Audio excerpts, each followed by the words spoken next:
Let's try to solve another very interesting optimization problem.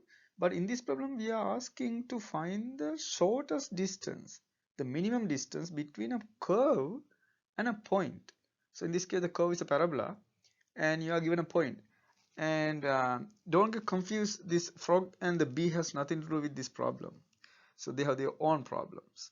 Okay, so let's try to understand the problem. So we have a curve y equal 3x squared plus 4 and a point 3 to the negative 2. So if you put them on a graph, this is what happened. That's a parabola. It's a very nice symmetric parabola. And we have a point. It is at 3, negative 2. So what is the minimum distance? So if you mark the distance, that's the minimum distance. So this problem actually can be done in two different ways. One is the optimization technique. The other one is you can just use simple calculus. For example, you can find, we know that this is a, when uh, when there's a minimum, this line actually becomes the normal. So it's going to be perpendicular to the tangent line.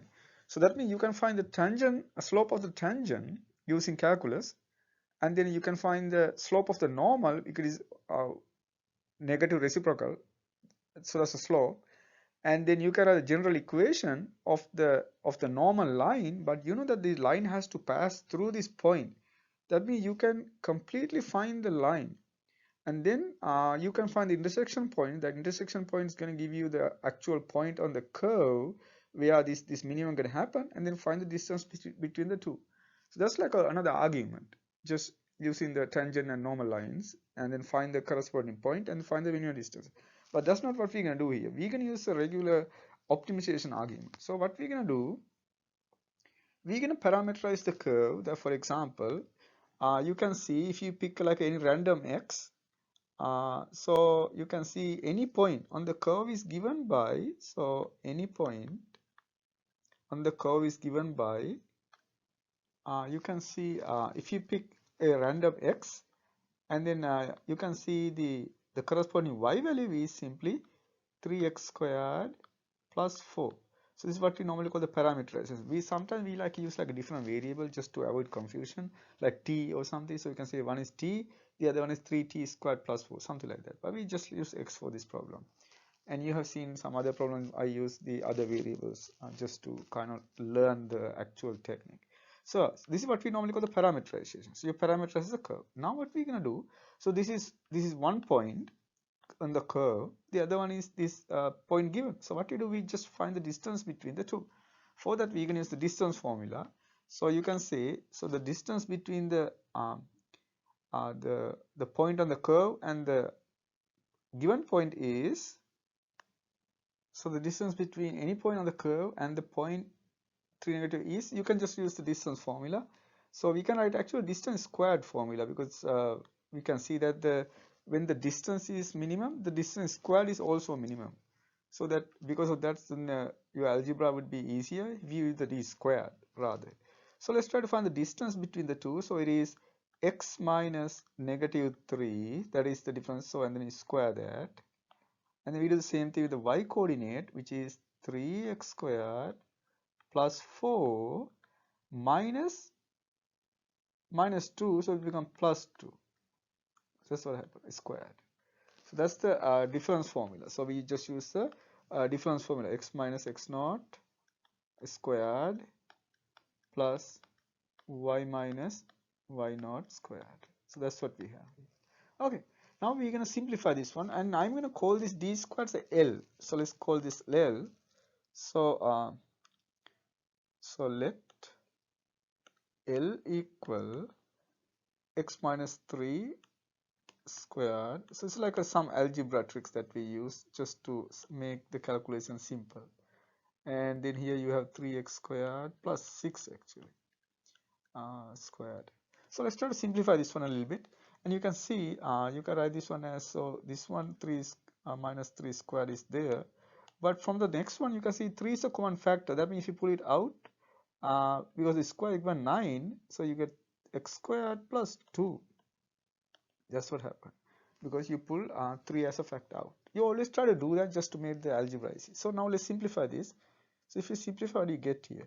You get x squared minus 6x plus 9 on this one, and on the other one you're going to get 9 times, you get x to the 4th power twice the product, that means 4x squared, plus the last one is squared, which is 4.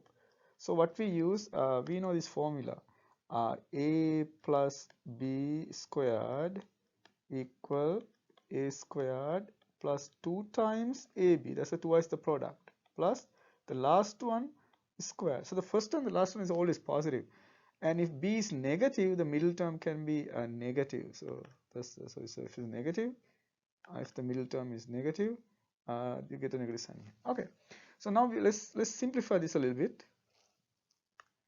But if you have a general problem, you don't have to simplify this one. You can just start go with the one we have.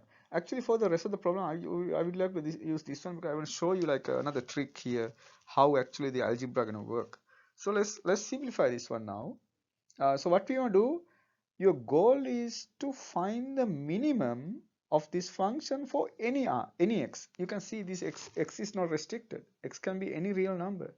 So this is like an open domain. It's not a closed domain. It's an open domain. So that means we can use the extreme value theorem argument. We know that there's extreme value if you have a closed interval, but there's no closed interval here. So that means an open interval. So that means we can use that argument here. So we can use the first derivative or second derivative to justify that there's a maximum minimum. So okay, let's finish the rest of the problem. But I'm going to use the unfactored version for the rest. So we have, so our what we need to do is find the minimum value. So find the minimum value of L equal x minus 3 squared plus 9 times x squared plus 2 squared on, you can see negative infinity to infinity. So that is the domain now, everything, all real numbers. So we use the standard argument. So you can find the critical point for critical points. So for critical points, what we do, we take the derivative first. So it is dl over dx. X is the variable. So let's take the derivative. So we use a chain rule for this one. So that's what I want to show you. Like we just use a chain rule. This can be a general function because sometimes you can't simplify like that. So let's do the chain rule. So it is 2x minus 3 times the derivative of the inside function, which is 1. So we don't write it, plus the second one, same argument, you multiply by 2, so it's become 18 x squared plus 2. Now when you multiply by the derivative of the inside function, which is 2x, so you multiply by the derivative of the inside function. That's the chain rule. Now what we want to do, we want to set this one equal to 0. So that's the idea. So then we're going to simplify this. You can see it's very easy to simplify. First thing what we can do is we always try to, every time you're going to like go one step closer. So cancel 2. That's the first thing we can do. And then if you simplify all through, so you will get, what are you gonna get? You're gonna get 18x cubed. So you're gonna get 18x cubed, and then you're gonna get how many x you get? So you get 36. You get here 36, and you have one more. So that means 37. So you get plus 37x, and then you get negative 3. So that is the equation you get, and this is a cubic. This is a cubic equation, and you actually don't know a general formula for the cubic equation. So that means one thing that we normally do is we try to see whether like just plug in some easy values, like for example 0, 1, 2, 0. Yeah, just 0 is the first one. 0 doesn't work, of course, and then also plug in 1 and negative 1, 2 and negative 2, things like that. But and you can see, unfortunately, none of them gonna work. So there are no easy solutions. So since there are no easy solutions, what we try to do is we try to use the Newton's method to find the approximation for this one, because we find approximation for this one. But before we do that, actually we can show that this one has a minimum. So the next step actually would be to solve this one for critical points.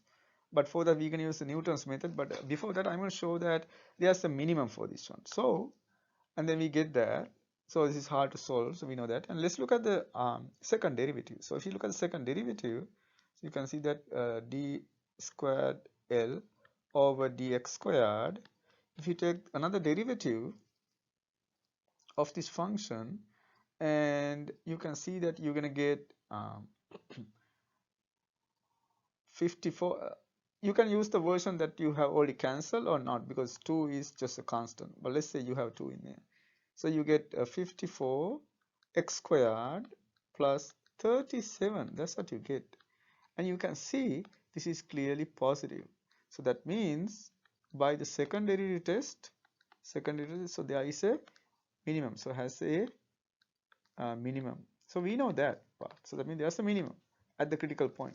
So only thing that we need to know is we need to find the critical point. So if you find the critical point, then we know that by this one there's a minimum, so we can find the minimum. So let's do that part now. So we use the Newton's method to find the minimum value.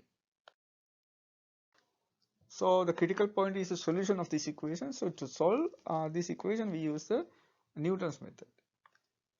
So use the Newton's method to find the critical point. So what's the Newton's method? So what we do is first we can take your function fx. So it's fx equal 18 x to the cube plus 37x minus 3. You can ignore the factor 2 because it doesn't change the solution. And then we take the derivative of this one. So which is 54x squared plus 37. We already get that from for the second derivative test. So we get that now. So we're going to say let. Okay. So let's try the formula. So what is the Newton's method? Newton's method says that the new value, we're going to say xn plus 1, that's a new value, is given by using the old value minus f, you're going to get xn divided by f prime xn. So that is how we use that's the Newton's method. And then this can work for all n, so n going for 0, that's the starting value, that's what we call the guess value.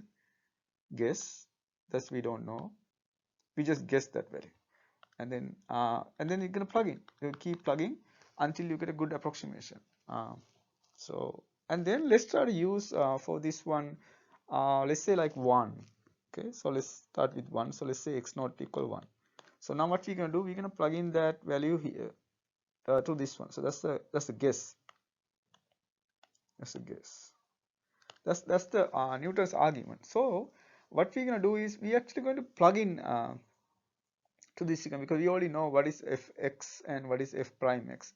So let's plug in that and then calculate few values. So let's say with the guess x naught, okay, so let's plug in here. So xn minus, so let's fxn. So what you do, wherever you see x, we can plug in xn. So that means it's going to be 18 x cube plus 37x minus 3, that's the numerator. The denominator is the derivative, which is 54x, this is actually xn, not x, xn, and 54xn squared plus 37.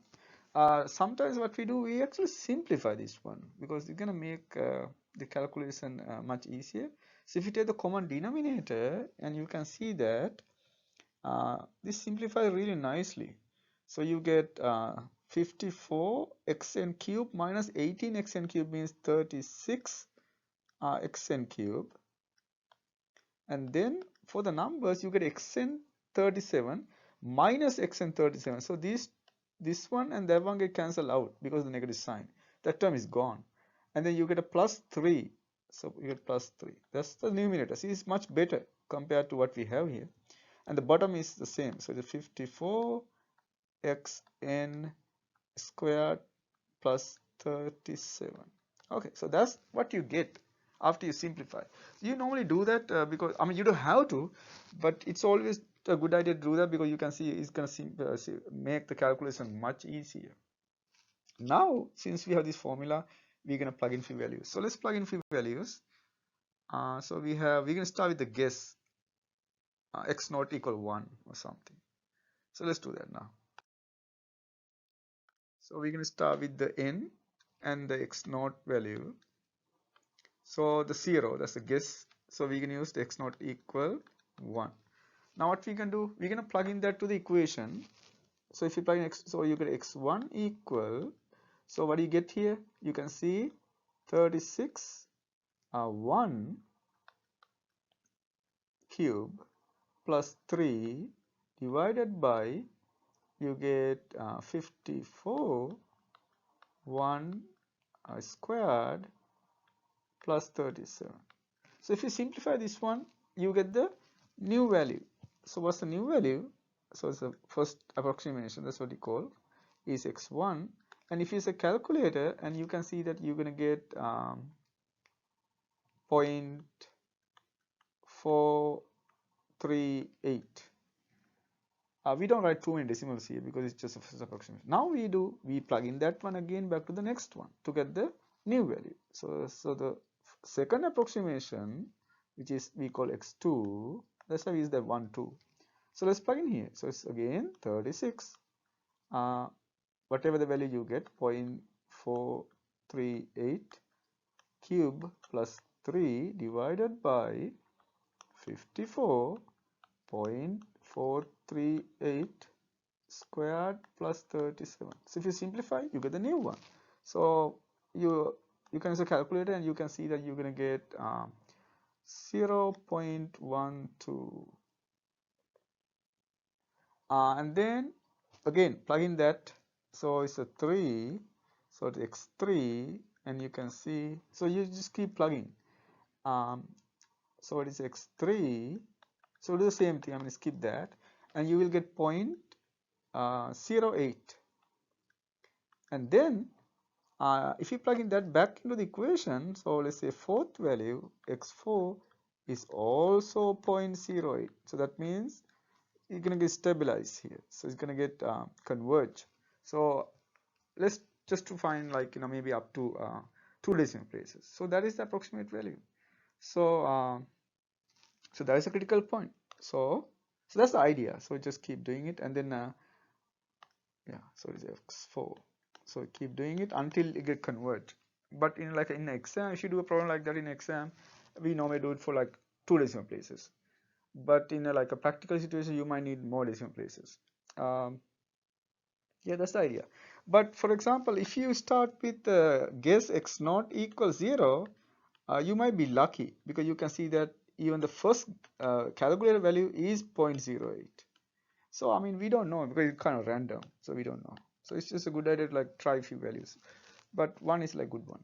Okay, so anyway, so we find the critical point. So the critical point is x star, which is approximately 0.08. Now what we do, we're going to plug in that value into the equation and find the minimum distance now, because we have the equation for d squared. So we're going to plug in there and simplify to get the minimum distance. So the minimum distance is, you have to find that because that's what we're looking for, is, so let's plug in the value.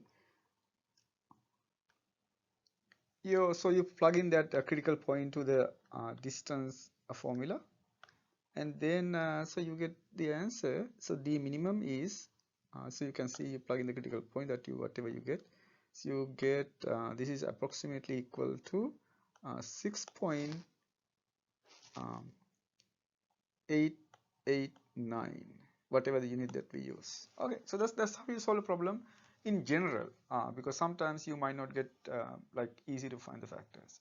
So I'm going to give you a practice problem for you to try and see whether like, it's going to work, and maybe like you get nice numbers for this one. So why don't try this one? Actually, before that, I also would like to show you how do you get those numbers using Desmos. And here is the screenshot of what happened, and I also put the link in the description for you if you want to try it. I think there was a tiny error. It should be 6.69. 6.69. So let's fix it. 6.6900. So 6.69. So that's what you get as the approximate value for the minimum distance between the point and the parabola. So now, so here is the Desmos screen shot for the what we get.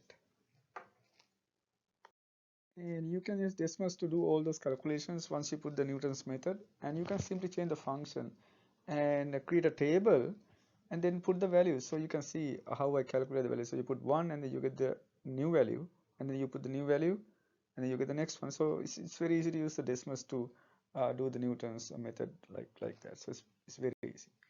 Okay, and also this is the link in the this is the link for this one, so you can access this one. So try to do this problem as a practice problem. So what is asking? Find the minimum distance between the parabola y equal 2x squared plus 3 and the point 2, 19/4. Maybe this simplifies well. So why don't you try it? Thank you.